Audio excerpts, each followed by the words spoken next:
تحقیقاتی اداروں کے مطابق فرح خان کے ظاہری اور غیر ظاہری اثاثوں میں 2017 سے 2020 تک 4 ارب 52 کروڑ روپے کا اضافہ ہوا۔ سیاسی جماعتوں کے رہنما اس پر کیا کہتے ہیں، جانتے ہیں اس رپورٹ میں۔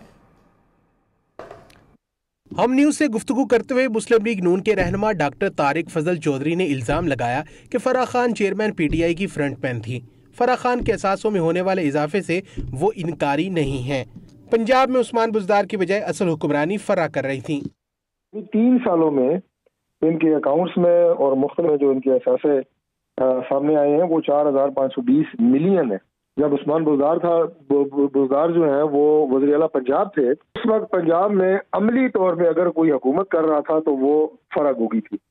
اگر کوئی حکم نامہ عثمان بزدار کی طرف سے آتا تھا بطور وزیر اعلیٰ، اور اگر اسی آرڈر پہ فرح گوگی صاحبہ کوئی اپنی طرف سے آرڈر جاری کرتی تھی تو فرح گوگی کا جو آرڈر ہے وہ ویلڈ ہوتا تھا اور عثمان بزدار کا جو آرڈر ہے وہ ویلڈ نہیں ہوتا تھا۔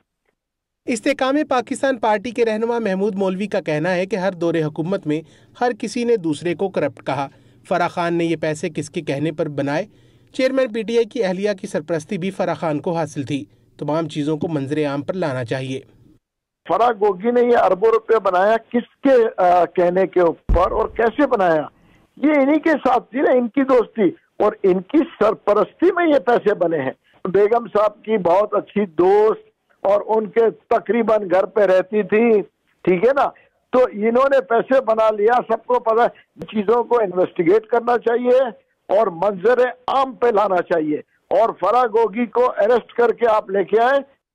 پاکستان علماء کونسل کے سربراہ علامہ طاہر اشرفی کا کہنا ہے کہ اگر کرپشن ہوئی ہے اور اس کے شواہد موجود ہیں تو پھر مقدمات چلنے چاہیے۔ احتساب کے معاملے پر معیار ایک ہونا چاہیے، اسپیڈی ٹرائل ہونا چاہیے۔ اگر کرپشن ہوئی ہے، اس کے شواہد ہیں، تو پھر میری گزارش ہوگی چیئرمین نیب سے بھی، حکومت کے ذمہ داران سے بھی، کہ پھر اس کے اوپر مقدمات چلائیں، سزا دیں۔ اس ساری چیز کو قوم کے سامنے لانا چاہیے، وہ کوئی بھی ہو۔